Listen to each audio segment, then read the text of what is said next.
With my clients, I often find that actually the thing that impacts them the most is the way that the MS impacts their ability to walk and take confident quality steps.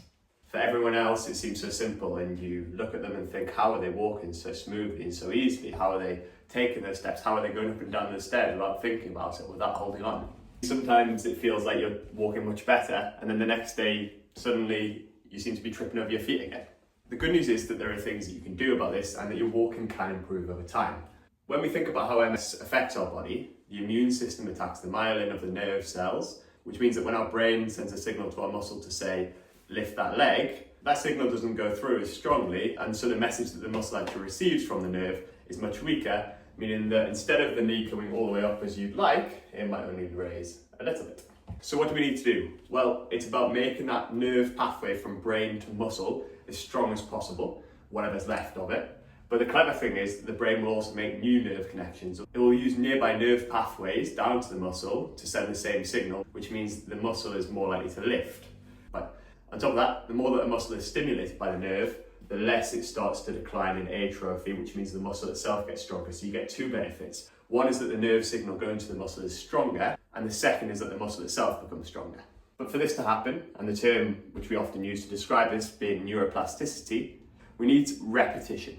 Repetition is absolutely key, because what we need is that brain sending that signal again and again and again and again to strengthen that path. So we need to make sure we're doing these exercises consistently and a great number of times to see the benefit. So how do we do that? Well, there's three major things that we want to do.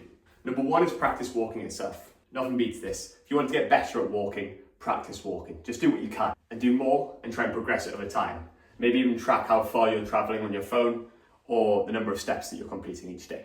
Number two is strengthening the key compound muscles that we use when we walk. So our quadriceps, our hamstrings, and our calves.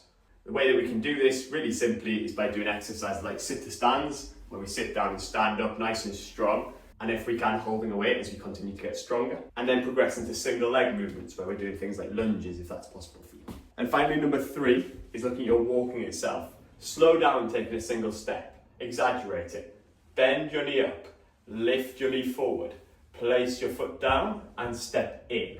When we do that, which part of that movement is hardest for you? Whichever part of that movement is hardest, you can practice that as an exercise itself. If it's bending the knee back, for example, we can work on that as an isolated move. If it's bringing the knee forward, let's practice marching on that leg and trying to hold that knee up.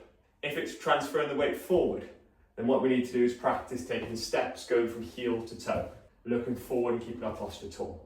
The key thing is that you can do things about this. And if you'd like some one-to-one advice based on your condition and how exercise can help you, please get in touch. This is what I specialise in. I can create a program that you can follow and carry out in your own time.